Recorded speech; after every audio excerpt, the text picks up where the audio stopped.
Olá, meus queridos irmãos, um bom dia a todos vocês. Cumprimento cada um de vocês nesta manhã de domingo. Quero desejar um dia muito abençoado, uma semana abençoada também, que a graça e a paz de Cristo Jesus estejam com cada um de vocês, cada um de nós. Muito bem, hoje nós estamos estudando a nossa lição, tem como título o Livro da Lei. Já estamos na 11ª lição desse trimestre, não é? E a base do nosso estudo de hoje é 2 Reis, capítulo 22. Que nesse capítulo conta a história de que o rei Josias, aos 8 anos de idade, ele se tornou rei de Judá, e ele começou a reinar. E interessante, meus queridos, é que Josias, o seu pai e o seu avô tiveram um má governo, foi homens rebeldes, desobedientes a Deus, adoradores de deuses pagãos, não é?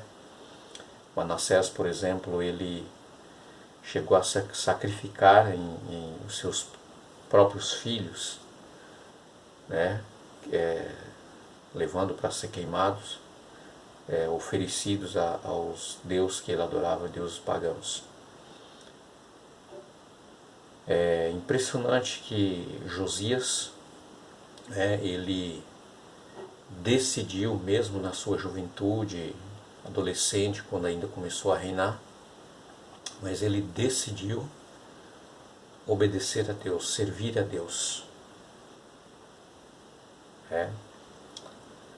Ele decidiu não seguir o seu pai, o seu avô, aqueles homens rebeldes, cruéis, mas ele tinha esse... Eu acredito que ele tinha um vínculo com Deus, não era um conhecimento assim grandioso, né, devido ao que ele havia aprendido na casa dos seus pais, mas ele, por fazer parte do povo de Deus, do povo judeu, é óbvio que ele tinha um certo conhecimento a respeito do Deus verdadeiro, do Deus santo, Deus vivo, Criador de todas as coisas. E ele decidiu que ele iria servir ao Senhor. E Josias, 18 anos depois que ele deu início ao seu reinado, que ele começou a reinar, ele decidiu fazer uma reforma na casa do Senhor. E ele então enviou, Josias, ele enviou o escrivão Safá, que era ali do seu reinado também, do seu reino, para ir até o sumo sacerdote Ilquias, levar para ele o conhecimento dos seus projetos, dos seus planos, dos seus sonhos, dos seus desejos com relação à casa do Senhor. Ele estava intencionado a fazer uma grande reforma, uma grande limpeza, tirar todas as impurezas, as imagens, os deuses pagãos que estavam ali dentro da casa do Senhor, queimar tudo isso, jogar tudo fora, e reiniciar, na verdade, a verdadeira adoração ao Deus Criador de todas as coisas, o nosso Redentor. E interessante que quando Safá ele chega diante do rei, do sumo sacerdote Ilquias, e ele dá estas informações a respeito do rei Josias, Ilquias ele fica muito contente, porque ele conhecia a Deus, e ele era sumo sacerdote, um intercessor ali na casa do Senhor, e a casa de Deus estava totalmente destruída, desmoronada, E agora o rei Josias, com essa ideia, com esse projeto, com esse desejo de fazer uma grande reforma na casa do Senhor, isso era motivo de muita alegria. E então, Ilquias, ele começa a obra, não é? Ele contrata construtores, projetistas, carpinteiros, enfim, para dar início à obra do Senhor. E naquela que eles estavam ali fazendo a limpeza dentro do templo, o sumo sacerdote ele achou um livro perdido, um livro que estava ali perdido. Quantos livros perdidos, né? E eu fiquei pensando assim, meus queridos, quantos livros nós temos, né? Eu, por exemplo, tenho muitos e muitos livros bons. Livro do Espírito de Profecia, já li muitos e muitos livros, mas ainda tem muito que ler, muitos livros ainda para ler. E às vezes a gente fica perdendo tempo, né, envolvido com coisas que não nos leva na verdade a nada, né?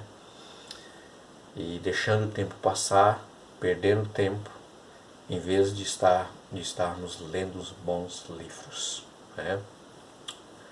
O livro da lei estava perdido ali. Quantas coisas nós temos perdido, né? Pois é, ele encontrou o livro. E quando ele encontra o livro, o sumo sacerdote Ilquias, ele manda dizer ao rei que ele havia encontrado o livro da lei.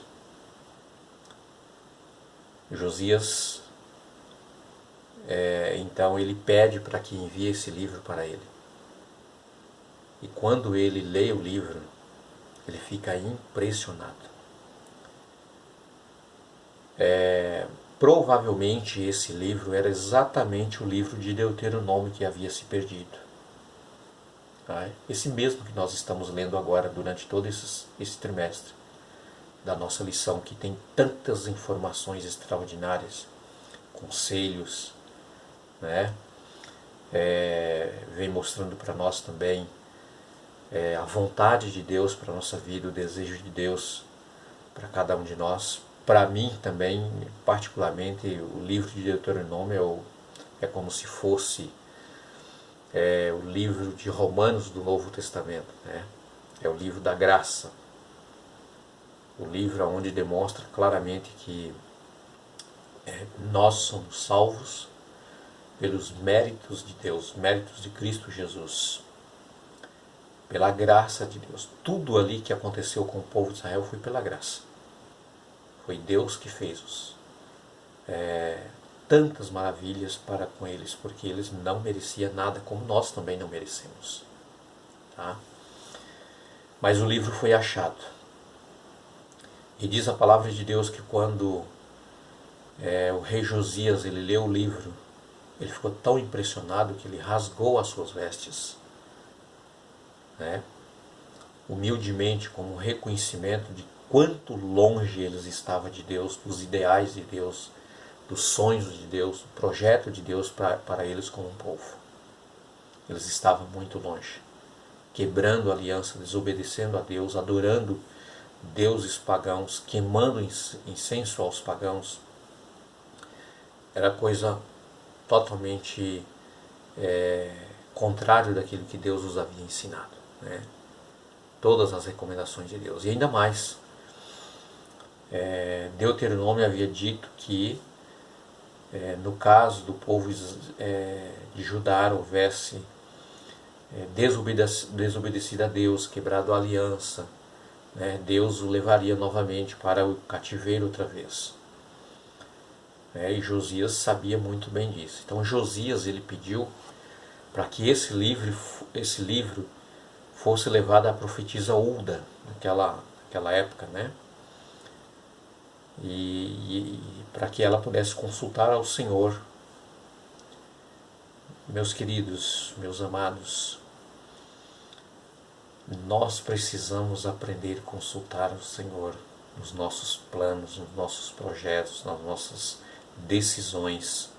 Nós precisamos aprender a consultar o Senhor. O que o Senhor quer que que nós o façamos. E aonde que nós devemos consultar? Na palavra de Deus, a Bíblia Sagrada.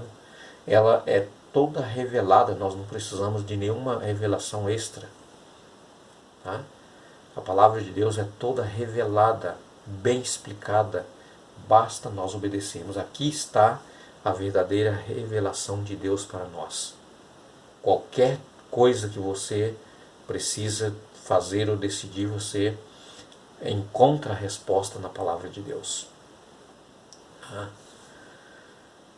Agora eu quero, meus queridos, conversar um pouquinho com você neste momento. Para nós, vamos colocar dentro da história, dentro daquele acontecimento. Tá? O que nós precisamos reformar na nossa vida, meus irmãos? Na nossa igreja, tá? Na nossa casa. O que está precisando de reformar? Quando você estuda a palavra de Deus, você sente a necessidade de reformar alguma coisa na sua vida, na sua casa, na sua família? Pense um pouquinho. Pense um pouquinho como o rei Josias. Tão jovem,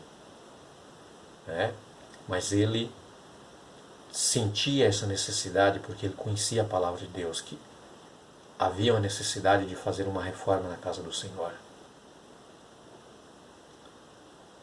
E eu fiquei pensando quando eu estava estudando essa lição, o que nós precisamos reformar na nossa casa, na nossa vida particular.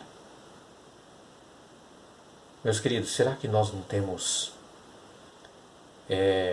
deuses pagãos dentro da nossa casa?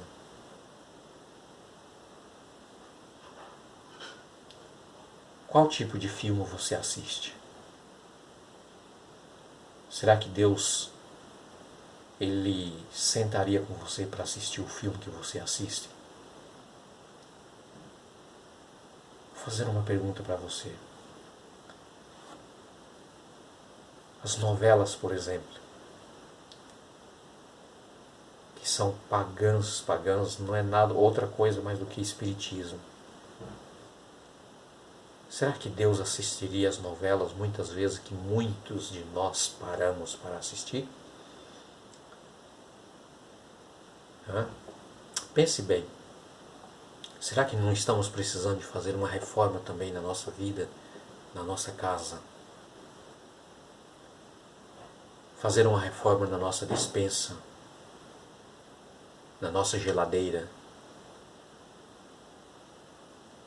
O que nós comemos, o que nós bebemos? Será que não estamos colocando impureza dentro do nosso templo, nosso corpo, que é o templo do Espírito de Deus? Meus queridos, estude essa lição, por favor, essa semana. Vai ser uma bênção para você. E comece a fazer uma reforma também na sua vida. Nós precisamos de uma reforma, sim. Uma reforma grandiosa, se nós quisermos entrar no céu. Que Deus te abençoe, que você tenha realmente um ótimo dia. Faça uma boa leitura da palavra de Deus. Convide o Espírito Santo para que Ele possa te ajudar a tomar as boas decisões. Quero orar com você. Obrigado, Senhor, por esta maravilhosa oportunidade de estudarmos esta tão maravilhosa lição. Obrigado por termos também encontrado o Teu livro, o livro sagrado, a Tua palavra, a Bíblia Sagrada. Senhor Deus, que à luz da Tua palavra possamos ser humildes o suficiente para aceitar os Teus conselhos e tomar a melhor de todas as decisões, que é reformar a nossa vida. Reformar, querido Pai, a nossa casa, a nossa igreja, nosso corpo, que é o templo do Teu Santo Espírito. Por isso colocamos nos entregando em Tuas mãos, em nome de Jesus. Amém.